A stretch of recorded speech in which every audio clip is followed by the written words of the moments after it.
As it's National Storytelling Week, I thought it would be interesting to share a little about the healing power of storytelling. It's probably no surprise to anyone that I like using stories in my therapeutic and coaching work. I've written many and I've spoken even more on my storytelling YouTube channels. In 1794, a young boy named Jacob was waiting to receive anesthetic so that he could have a tumour removed. During the operation, Jacob was told a story which absorbed his attention so much that he had no conscious awareness of any pain. This experience lasted with Jacob, and he went on to write many stories, including Snow White. There are many benefits of storytelling. Stories can impact on the way people think and feel. They can have an interpersonal impact, both on how someone relates to others through laying down patterns and sharing knowledge, and on bringing people together by the act of storytelling and helping to share and retain knowledge through stories of exploits and important information that others need to be aware of, as well as helping to pass information on through generations. Stories can help with personal growth, enabling us to see things from new perspectives. They're great for helping with learning. You're more likely to remember information if it has been shared as part of a story. How much do you remember of a 60-minute lecture? And how much do you remember of a 60-minute episode of an engaging TV show? You'll remember far more about the TV episode than you're likely to remember about the lecture. When you experience a talk which is full of engaging stories, you're more likely to remember many of those stories in your own words. You'll be better able to see connections between parts. For example, there's a difference between me teaching how to do a therapeutic technique and telling you that there are these stages of the technique and then essentially bullet pointing them, versus me telling you a story about how I have used the technique with someone. And as I tell you this, I talk about the various stages of the technique and how the client responded as I guided them through the technique. Storytelling isn't just about saying once upon a time.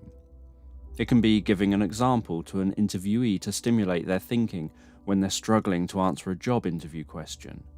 It could be giving a metaphor to help someone understand an idea or concept better, or to reveal the pattern for a solution. It could be for remembering information. For example, you may turn a list of difficult to remember information into a story to make it easier to remember. Stories can help psychotherapeutically by helping someone to work through and experience emotions they haven't been able to address, or by giving hope or modeling specific behaviors or patterns. They can offer a detachment. So, for example, if someone is resistant to receiving support or making changes and they don't see that they have a problem which needs addressing, then a story can make it so that you're talking about this other person, this person in the story, not them. So they're less likely to put up barriers to listening to what you're saying. It's a natural response that we identify with characters from stories, or see something of ourselves or others in those characters. So this natural human response can be used therapeutically. You could tell a story about a character who was nervous and unsure, but through circumstances became confident and sure, to mirror a client who's in a similar situation.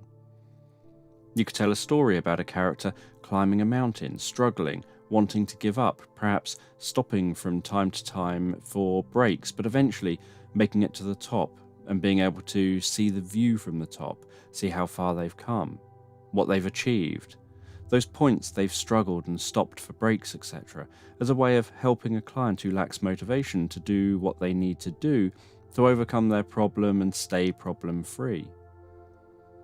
In a recent study from 2021, storytelling was found to increase oxytocin and positive emotions and to decrease cortisol and pain in hospitalized children.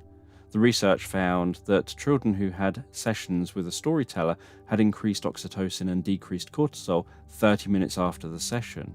They had less pain and spoke more positively about their time in hospital compared to the control group. Storytelling is something that we all do all of the time, often without knowing it. We tell stories about what happened at work today, or you'll never guess what happened to me, and sharing various personal experiences with friends and family.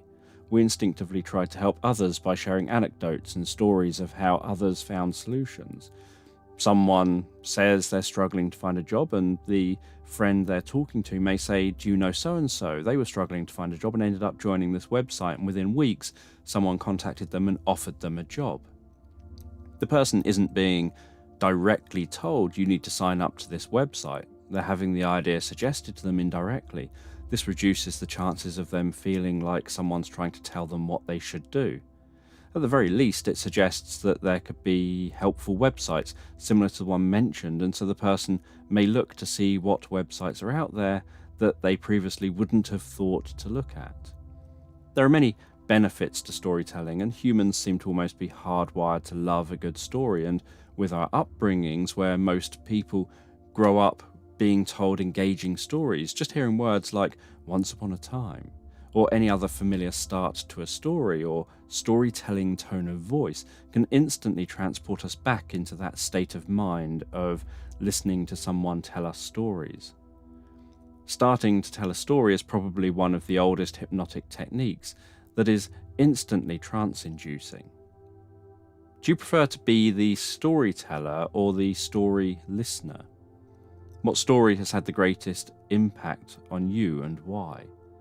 Let me know in the comments below, because I'm curious about what the story was, what impact it had on you, and why it had that impact.